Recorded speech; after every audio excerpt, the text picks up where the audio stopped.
मुझसे यह पूछा गया है कि केसरिया और भगवा में क्या अंतर है। यह सही है कि केसरिया और भगवा दोनों एक ही जैसे रंग है, परंतु उनकी मूलभूत अंतर्निहित विशेषताओं में बहुत भारी अंतर है। केसरिया प्राणोत्सर्ग का प्रतीक है, क्षत्रियत्व का प्रतीक है, शौर्य और संघर्ष का प्रतीक है, साहस का प्रतीक है और धर्म की रक्षा के लिए कर्तव्य पथ पर मिट जाने की अदम्य आकांक्षा का प्रतीक है। भगवा भारत की त्याग प्रधान संस्कृति का प्रतीक है, त्याग और मोक्ष की आकांक्षा का प्रतीक है, संसार को मिथ्या समझकर उसके प्रति उदासीनता और परम अध्यात्म का प्रतीक है। परंतु जब हम भगवा और केसरिया की तुलना करते हैं तो हमें उनके परिप्रेक्ष्य और संदर्भों को ध्यान में रखना आवश्यक है। जब भी हम संस्कृति, अध्यात्म, त्याग और श्रेष्ठता के साथ केसरिया को राजनीति, स्वार्थ और निजी अथवा सांगठनिक महत्वाकांक्षाओं माध्यम से जब भी जोड़ने का प्रयास करेंगे, एक पाखंड और पलायनवादिता के अतिरिक्त कुछ नहीं हो पाएगा। केसरिया का अर्थ है देश, धर्म, आत्मसम्मान, नारी और निर्बल की रक्षार्थ निडर भाव से प्राण त्यागने का व्रत धारण कर लेना। और यही व्रत धारण कर राजपूतों के पुरखों ने आज का हिंदू धर्म जिंदा रखा है। इसका विपरीत भी उतना ही सही है। अगर भगवा रंग को हम राष्ट्रवाद, राष्ट्रीय राजनीति, धर्म की रक्षा और निजी और सांगठनिक महत्वाकांक्षाओं के साथ जोड़ने का प्रयास करेंगे तो भी यह सिर्फ पाखंड ही होगा। यह पाखंड पूंजीवादी विचारधारा की पोषक आज के कथित हिंदू धर्म के झंडाबरदार संगठन हमेशा से इस्तेमाल करते आ रहे हैं और इन्होंने ही हिंदू धर्म, इतिहास और भारतवर्ष की महान आध्यात्मिक परंपरा को बाजारू, सस्ता और ओछा करके रख दिया है। भारत में यही विडंबना पिछले 70 वर्षों से चली आ रही है। सर्वप्रथम कांग्रेस ने भारतीय धर्म और संस्कृति अपने राजनीतिक हितों की पूर्ति के लिए भगवा और केसरिया दोनों को निषेध जैसे शब्दों के रूप में स्थापित करने का षड्यंत्र किया है। और भारत में आजादी के बाद जिस पूंजीवादी राज्य की स्थापना हुई उसमें हिंदू धर्म, राजपूती त्याग और सनातन संस्कृति को निषेध की तरह घोषित कर दिया गया। कांग्रेस में शायद यह असुरक्षा बोध भी था कि राजपूत जाति राजाओं के रूप में और पूर्व शासक समुदाय के रूप में एक राजनीतिक चुनौती के रूप में कांग्रेस के लिए खतरा उत्पन्न कर सकती है। इसलिए कांग्रेस ने केसरिया का भी विरोध किया और भगवा का भी विरोध किया।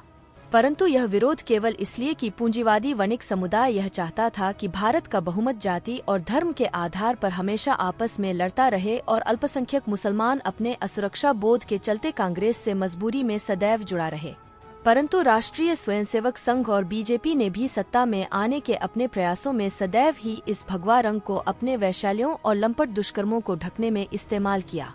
वास्तव में बीजेपी और राष्ट्रीय स्वयंसेवक संघ कांग्रेस के विरोधी मगर पूंजीवादी विचारधारा वाला महत्वाकांक्षी और सत्ता लोलुप संगठन ही थे जो कांग्रेस द्वारा सत्ता से वंचित कर दिए गए थे। बस बीजेपी और संघ ने अपनी राजनीतिक महत्वाकांक्षाओं की पूर्ति के लिए कांग्रेस विरोधियों को अपने पक्ष में लेने के प्रयास किए, जिसके अंतर्गत राजपूत कांग्रेस के विरोध के चलते हुए बीजेपी से जुड़ गए थे। बस चतुर और धूर्त बीजेपी ने राजपूतों को कभी भी आगे आने और अभिमान करने लायक ही नहीं छोड़ा। उसने शातिर तरीके से केसरिया को भगवा में बदल दिया और इस तरह से उसने एक तीर से दो शिकार किए। एक तरफ बीजेपी और संघ ने भगवा और हिंदू संगठन को महत्व देकर एक बड़ा जनाधार अपने पक्ष में खड़ा करने का आधार बना दिया, जिसके माध्यम से आजादी के बाद सत्ता से वंचित अंग्रेज समर्थक और गद्दार वणिक वर्ग सत्ता में आने की अपनी संभावनाएं बना सके। वहीं दूसरी ओर कांग्रेस विरोधी कार्यकर्ताओं की फौज के रूप में राजपूतों को भगवा रंग को केसरिया के समान मानकर उन्हें अंधेरे में रखा गया और धीरे धीरे हिंदू धर्म, संस्कृति और इतिहास को खत्म करते गए।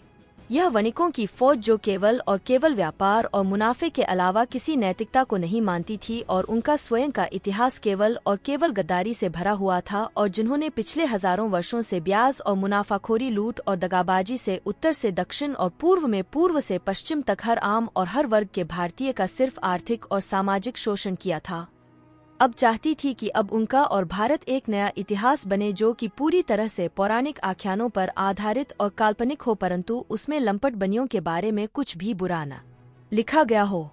इसी षड्यंत्र के तहत इन्हीं वणिकों ने मुस्लिम इतिहास और वामपंथी इतिहास के माध्यम से पहले तो हिंदू संस्कृति का इतिहास विकृत करने दिया और बाद में षड्यंत्र पूर्वक काल्पनिक पौराणिक इतिहास को नए इतिहास के रूप में स्थापित करने में जुट गए। पौराणिक आख्यानों को वैज्ञानिक साबित करने के शुद्ध प्रयासों को जो रंग दिया गया था वह लंपटता की सड़ांध में बदबू देने वाला भगवा रंग ही था। वर्तमान भगवा रंग की यही कटु सच्चाई है। यह केसरिया गौरव और भारत के वास्तविक इतिहास दोनों को खत्म करके सफेद झूठ के कपड़े को स्वार्थ, शोषण और आर्थिक असमानता की पीली गंदगी से रंग कर गढ़ा गया है। इसका रंग तो केसरिया नजर आता है, पर उसमें शाका और जौहर के जलते चंदन और कोपरों की खुशबू नहीं आती है। इसमें आती है तो सिर्फ असमानता और शोषण की बदबू। इसलिए सच्चे क्षत्रिय इस भगवे के निकट ज्यादा देर तक नहीं रह पाएंगे।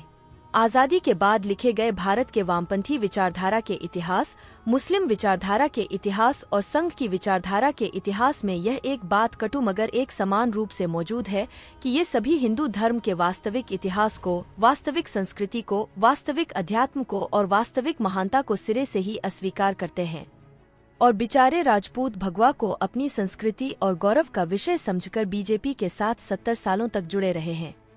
और मौका आने पर बीजेपी ने उनको यह स्पष्ट कर दिया कि वे सिर्फ भगवा और पौराणिक आख्यानों पर निर्मित काल्पनिक हिंदू धर्म के ही समर्थक है।